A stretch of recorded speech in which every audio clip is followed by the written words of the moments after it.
अब स्टूडेंट हम डिस्कस करेंगे endocrine system of man. Endocrine system of man के हवाले से हम लोगों ने इस चैप्टर के जो शुरू में ही जो इंट्रोडक्टरी लेक्चर लिया था उसमें हम लोगों ने देखा था ना कि इंसान के पूरी बॉडी के अंदर एंडोक्राइन ग्लैंड मुख्तलिफ लोकेशंस के ऊपर डिस्ट्रीब्यूटेड है और उसमें सारी की सारी जो उसकी लोकेशंस मौजूद थी।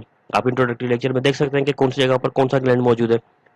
और अब चूंकि हम इन तमाम ग्लैंड्स की डिटेल देखने वाले हैं तो उसमें भी हम हर एक इंडिविजुअल ग्लैंड की लोकेशन उनकी सब टोटल डिटेल यानी हम इसकी डिस्कस करेंगे। तो सब चीजें इसके अंदर आ जाएंगी डायग्राम के साथ।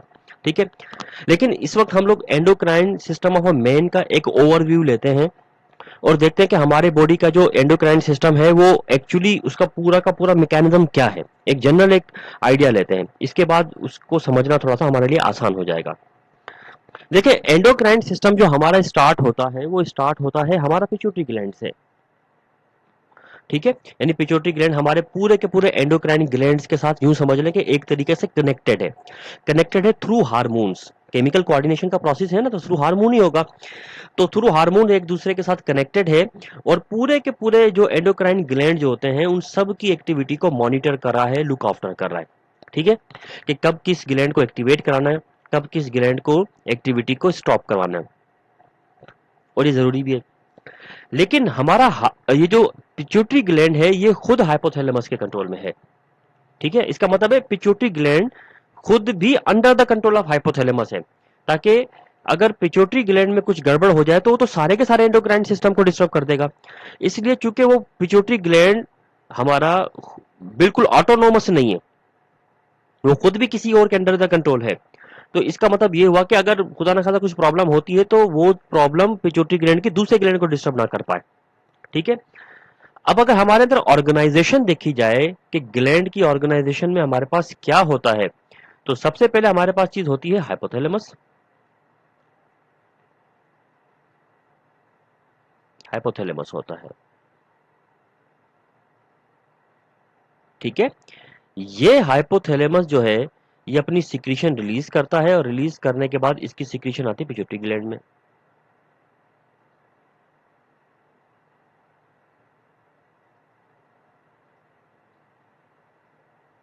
ठीक है, और इसकी सिक्रेशन पिट्यूटरी ग्लैंड की रिलीज होती हैं और वो आकर एक्ट करती हैं आपके एंडोक्राइन ग्लैंड के ऊपर आकर एक्ट करेंगी।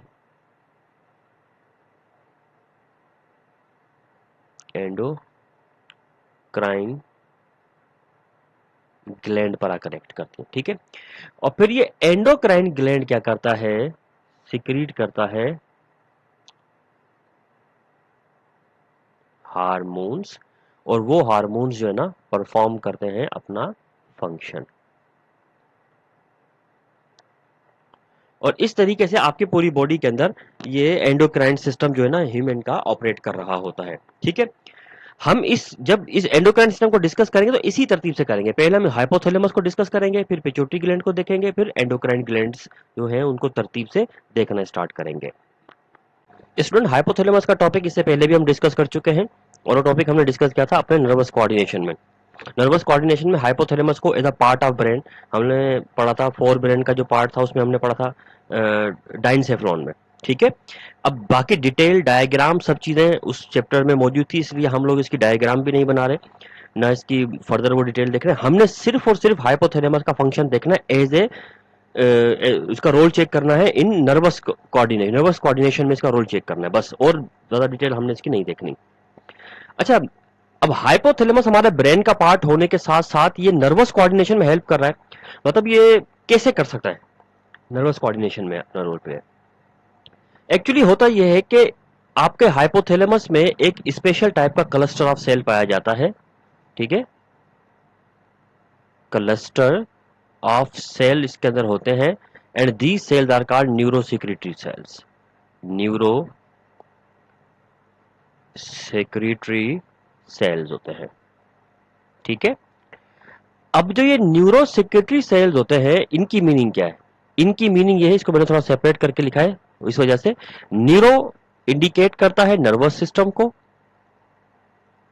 ठीक है, नर्वस सिस्टम को, और सिक्रेटरी का मतलब होता है ग्लैंडुलर सेल्स। Glandular cells. इसका मतलब है कि आपके नर्वस सिस्टम के ग्लैंडुलर सेल, नर्वस सिस्टम में जो सेल होते हैं वो अगर एज ए ग्लैंडुलर सेल के तौर पे काम करना शुरू कर दें तो उनको न्यूरो सिक्रेटरी सेल्स कहा जाता है। ठीक है, तो इसका मतलब है ये जो न्यूरो सिक्रेटरी सेल हैं कुछ ना कुछ सिक्रीट करते होंगे जिसकी वजह से इनको न्यूरो सिक्रेटरी सेल कहा गया है। और डेफिनेटली वो चीज क्या सिक्रीट करते हैं, वो ये चीज जो सिक्रीट करते हैं उसे हम कहते हैं हार्मोन, वो हार्मोन कहलाती है। ठीक है, अब सबसे एक अहम बात सुने, और वो बात ये कि हमारा जो हाइपोथैलेमस है इसके बारे में एक बहुत इंपॉर्टेंट बात कही जाती है, और वो इंपॉर्टेंट बात क्या है कि hypothalamus is connecting link between nervous coordination and chemical coordination।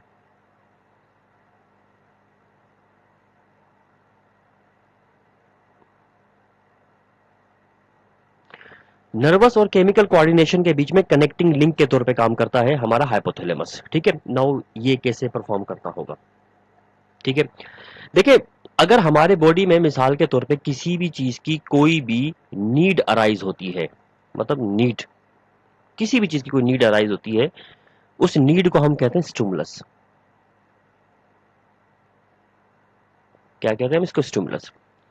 अब ये जो स्टिमुलस है इसको डिटेक्ट करते हैं कौन, रिसेप्टर्स करते हैं, एज यू नो पढ़कर आए हम लोग पहले। रिसेप्टर इस स्टिमुलस को रिसीव करते हैं और रिसीव करने के बाद इसको भेज देते हैं सीएनएस को थ्रू सेंसरी न्यूरॉन। ये तो हमारा पुराना टॉपिक है, काफी डिटेल से डिस्कस करके आए।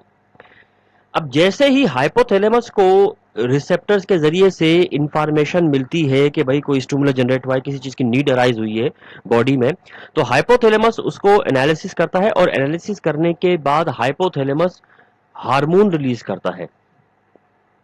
ठीक है, और हाइपोथैलेमस से जो हार्मोन रिलीज होते हैं वो हार्मोन कहलाते हैं उस टाइम पर आरएच रिलीजिंग हार्मोन।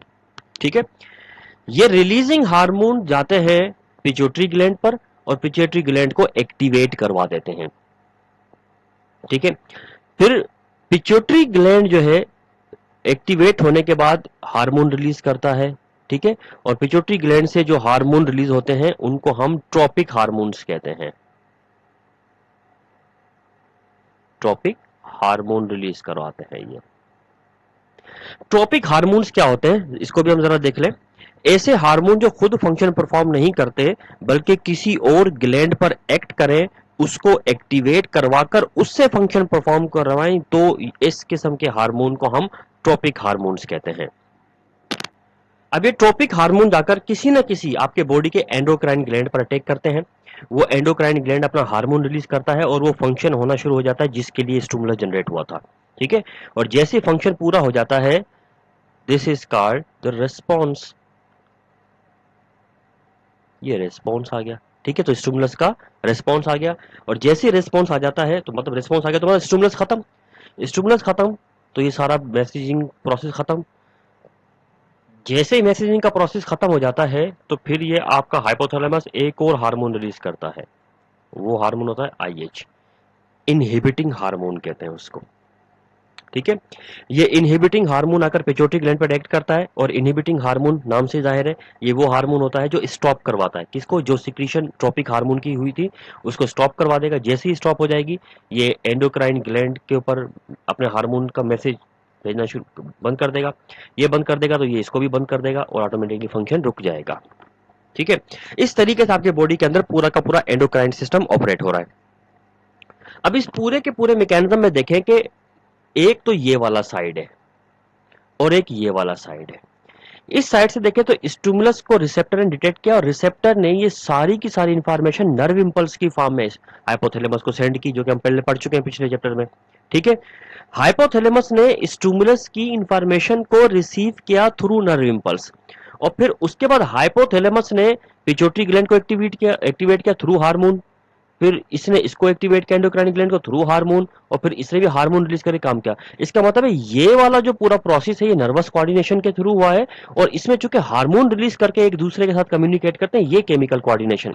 तो हाइपोथैलेमस के ये वाला साइड देखते हैं तो ये नर्वस कोऑर्डिनेशन है, ये वाला साइड देखते हैं तो ये केमिकल कोऑर्डिनेशन है, और इन दोनों के बीच में hypothalamus as a connecting link के तौर पे काम कर रहा है। तो hypothalamus is acting as an connecting link between nervous coordination and chemical coordination, लिख देते हैं ताकि ये चीज हमें याद रहे।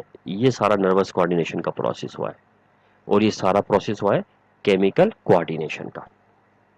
ओके, अच्छा अब इस पूरे प्रोसेस में एक चीज और वो चीज देखें कि मिसाल के तौर पर स्टिमुलस मिला हाइपोथैलेमस को, जी बिल्कुल मिला। जैसे ही हाइपोथैलेमस को स्टिमुलस मिलता है तो हाइपोथैलेमस ने उस स्टिमुलस के रिस्पॉन्स में अपने हार्मोन रिलीज किए। अब चाहे रिलीजिंग हार्मोन हो या इनहिबिटिंग हार्मोन हो, कोई भी हो, रिलीज किए, ये इसका रेस्पॉन्स कहलाएगा। दिस इज स्टिमुलस और दिस इज रेस्पॉन्स, जो इसने अपने हार्मोन रिलीज किए रेस्पॉन्स में। ये हार्मोन ट्रेवल करके आते हैं पिट्यूटरी ग्लैंड पर, और पिट्यूटरी ग्लैंड को एक्टिवेट करते हैं, जिसके रिस्पॉन्स में ट्रोपिक हार्मोन रिलीज होते हैं। इसका मतलब है कि ये वाले जो हार्मोन है, अगर हाइपोथैलेमस के पॉइंट ऑफ व्यू से देखा जाए तो इसका रेस्पॉन्स है, लेकिन इन हार्मोन्स को पिट्यूटरी ग्लैंड के पॉइंट ऑफ व्यू से देखा जाए तो ये इसका स्टिमुलस है, क्योंकि ये रिलीजिंग या इनहिबिटिंग हार्मोन पिट्यूटरी ग्लैंड पर एक्ट करके उसको स्टिमुलेट करवा रहे हैं, तो ये उसका स्टिमुलस कहलाएंगे। फिर ये ट्रोपिक हार्मोन रिलीज हुआ, ये ट्रोपिक हार्मोन रेस्पॉन्स है किसका, पिट्यूटरी ग्लैंड का, और ये ट्रोपिक हार्मोन एक्ट करेगा एंडोक्राइन ग्लैंड्स पर और इसको एक्टिवेट करके हार्मोन रिलीज करवाएगा।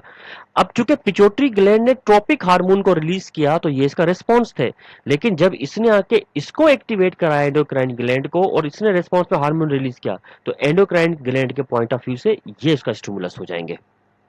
तो एक हार्मोन एक ग्लैंड का इस रिस्पॉन्स भी है, दूसरे ग्लैंड का स्टिमुलस भी है। इस तरीके से हमारी पूरी बॉडी के अंदर ये नर्वस कोऑर्डिनेशन का प्रोसेस चल रहा है, और ये बिल्कुल एक बैलेंस में, सॉरी केमिकल कोऑर्डिनेशन का प्रोसेस चल रहा है बिल्कुल बैलेंस में।